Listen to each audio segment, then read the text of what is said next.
নিগম্ব থেকে হচ্ছে আমরা বাসে করে হচ্ছে নিগম্ব সিটিতে নেমেছি। সিটি থেকে হচ্ছে আমরা একটা টুকটুক নিয়ে আমাদের রিসর্টে চলে এসেছি। রিসর্ট পর্যন্ত ভাড়া নিয়েছে হচ্ছে, উনি চেয়েছিল 1500 রুপিস, আর আমরা বলেছি 1000 রুপিস, মানে হচ্ছে বাংলাদেশি টাকা হচ্ছে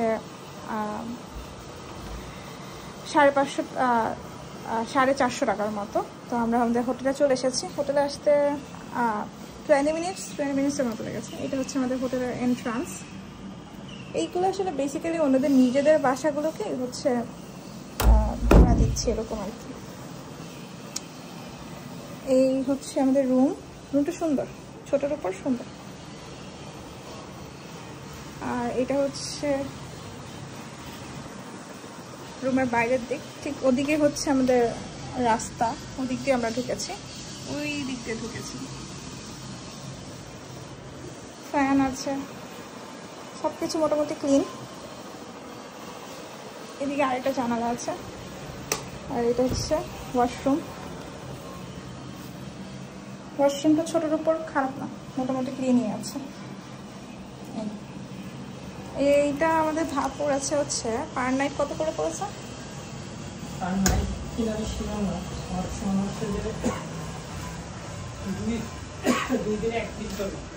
এইটা অ্যাকচুয়ালি আমরা একটু কনফিউশনে আছি যে পার নাইট $31 নাকি 2 দিনে $31।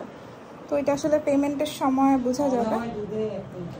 বেসিক্যালি আমাদের booking.com থেকে যেটা প্রিন্ট আউট করেছে সেখানে দেখাচ্ছে হচ্ছে টোটাল পেয়েবল $31।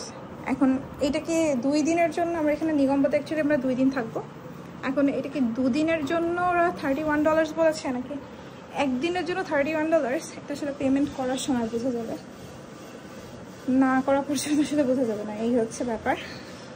এরপরে একটু কিছুক্ষণ পর আমরা একটু ফ্রেশ হয়ে বের হয়ে যাবো একটু ঘুরতে।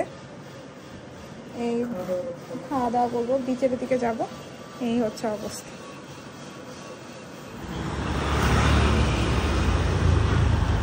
এই যে আমার হোটেল সামনের এই যে এটা হচ্ছে এন্ট্রান্স।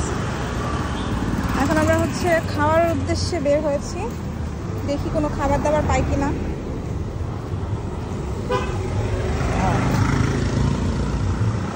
এটা বন্ধ, ওইদিকে আমি একটা দেখছি।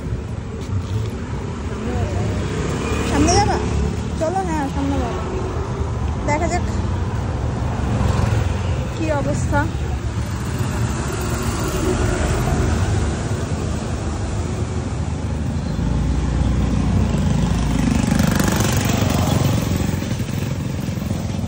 এটাও মনে হয় একটা রেস্টুরেন্টের মতো।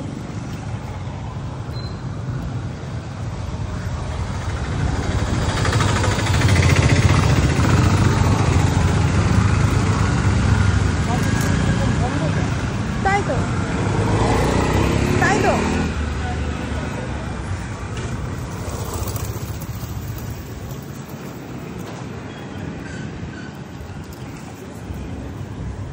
এবার মনে হচ্ছে আমরা যদি ফোনে যে দেখেছি তো কোকোনাট খাই, চলো। আগে খাওয়ার পর কিছু খাইতে হবে, পরে কোকোনাট। এখানে একবার কিছু ভালো হবে না? আমার কাছে মনে হচ্ছে না ভালো হবে। আমার কাছে মনে হচ্ছে না ভালো হবে। কোকোনাট খাওয়া হবে, আগে আমাদের ভালো কিছু খাওয়া লাগবে। কোকোনাটই খাওয়া হয় না, বাকি সব খাওয়া হয়েছে। খাই আগে ভাত খাচ্ছি, খাইয়া নেই। এখানে হচ্ছে beach in this way, beach. Thank you.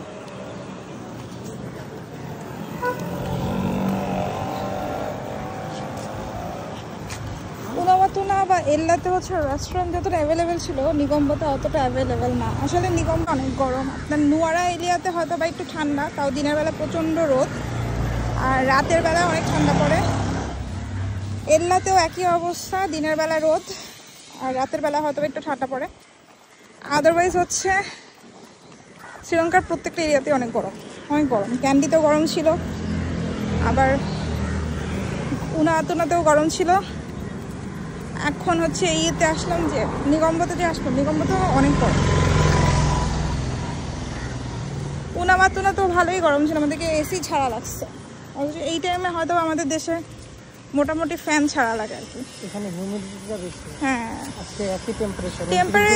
হ্যাঁ হ্যাঁ, ঢাকায়ও হচ্ছে 28 ডিগ্রি সেলসিয়াস চলছে, এইখানেও 28 ডিগ্রি সেলসিয়াস চলছে, কিন্তু হ্যাঁ কিন্তু এইখানে হচ্ছে গরমটা আপনি বেশি ফিল করবেন, কারণ এখানে হিউমিডিটিটা বেশি 70%।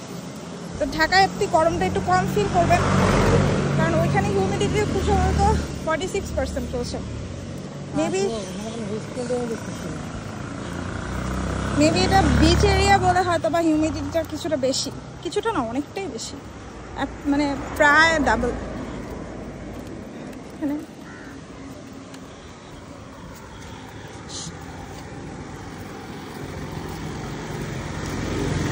ডন বস্কো টেকনিক্যাল সেন্টার,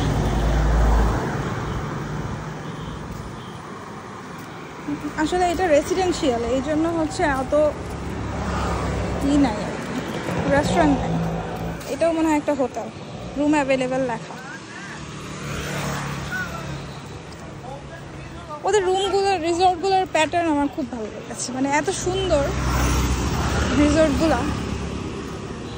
আচ্ছা রেস্টুরেন্ট আছে যেগুলো বন্ধ, সেটাই কেন বন্ধ কেন? আমার মনে হয় সন্ধ্যার সময় খুলবে।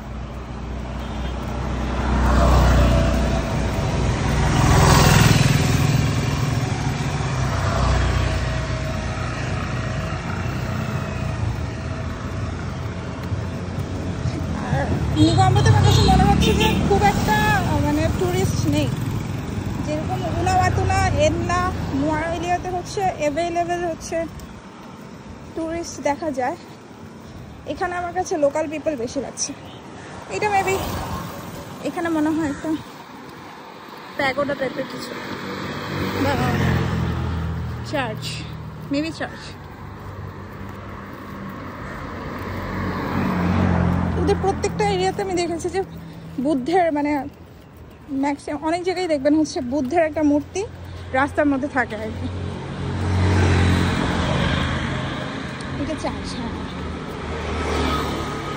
এই যে, হ্যাঁ Negombo Bharatha association, Roman Catholic cemetery, ও ক্রিশ্চিয়ানদের সিমেট্রি আর কি।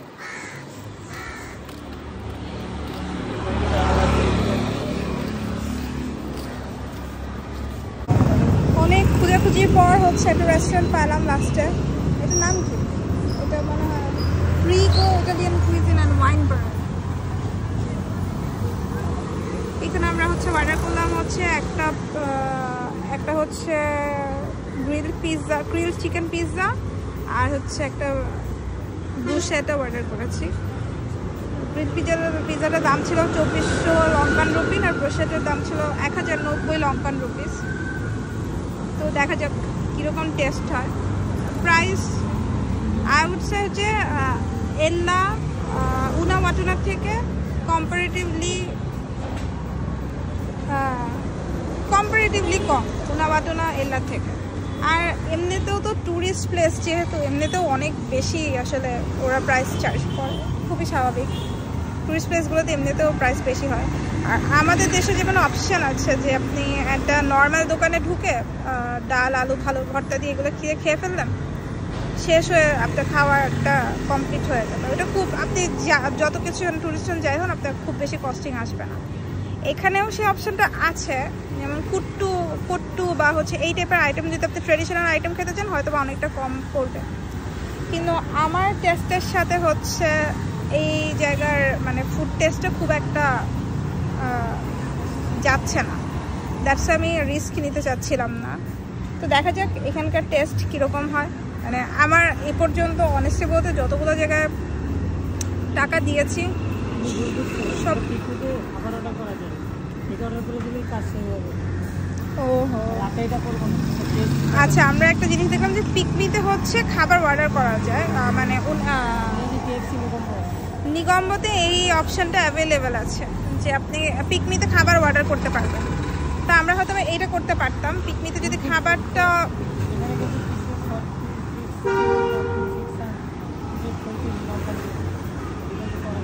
কত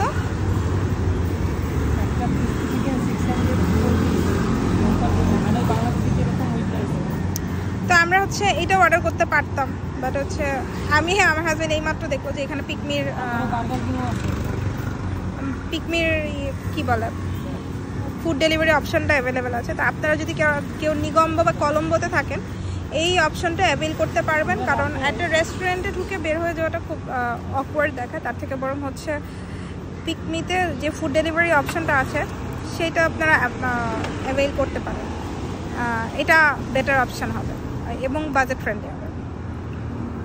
আমাদের ফুড এখনও আসে নাই, আসার পর দেখা যাক কীরকম হয়। এটা ব্রোশেতে ছিল, একটা হচ্ছে টোস্টের উপরে জাস্ট টমেটো কিউব কিউব করে কেটে দেওয়া হয়েছিল, আর এটার মধ্যে হচ্ছে 4টা ফ্লেভারের ছিল।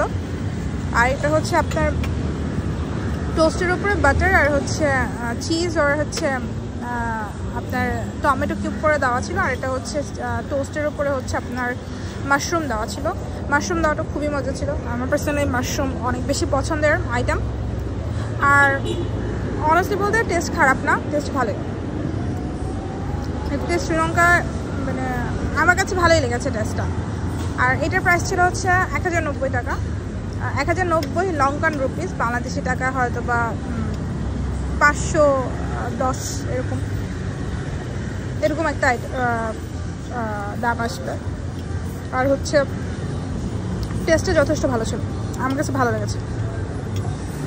আবার দিয়ে গেল, এটা হচ্ছে পিৎজা। পিৎজাটা ভালোই, খারাপ না, অনেকটা আমাদের দেশে পিৎজা হাটের মতো টেস্ট। আর এটা হচ্ছে কি সস চিনি বললো, চিলি অনিয়ন সস বললো। সসটার অ্যাকচুয়ালি কোনো টেস্ট নাই, জাস্ট হচ্ছে একটা ফ্লেভার আছে। পিৎজার সাথে নিয়ে খেতে ভালোই লাগছে।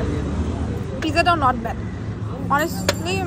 আমার দেশের খাবার বাদ দিয়ে এখন তো মানে এটা আমার কাছে ভালোই লেগেছে পিৎজাটা। হ্যাঁ, আমার মোস্ট ফেভারিট পিৎজা হচ্ছে বাংলাদেশের পিৎজা বার্গ, মানে পিৎজা বার্গারটা আমার কাছে পিৎজার জন্য বেস্ট লাগে। বাট এখানের পিৎজা খারাপ না, এটা অনেকটা পিৎজা হাটের মতো, মানে ক্রাস্টটা একটু কী বলে একটু হার্ড টাইপের আর কি, একটু শক্ত টাইপের, বাট ভালো। অরিজিনাল পিৎজায় তো আসলে মানে রুটিটা একটু শক্তই হয়। আমরা হচ্ছে একটু ইম্প্রোভাইজ করি, কারণ আমাদের টেস্ট বাড অনুযায়ী অনেক কিছু ইম্প্রোভাইজ করে, এটা কান্ট্রি টু কান্ট্রি ভ্যারি করে, প্রত্যেক দেশেই হচ্ছে টেস্ট অনুযায়ী ইম্প্রোভাইজ করা লাগে। আর হচ্ছে এই তো এটার দাম পড়েছে হচ্ছে বাংলাদেশি টাকায় 984 টাকা।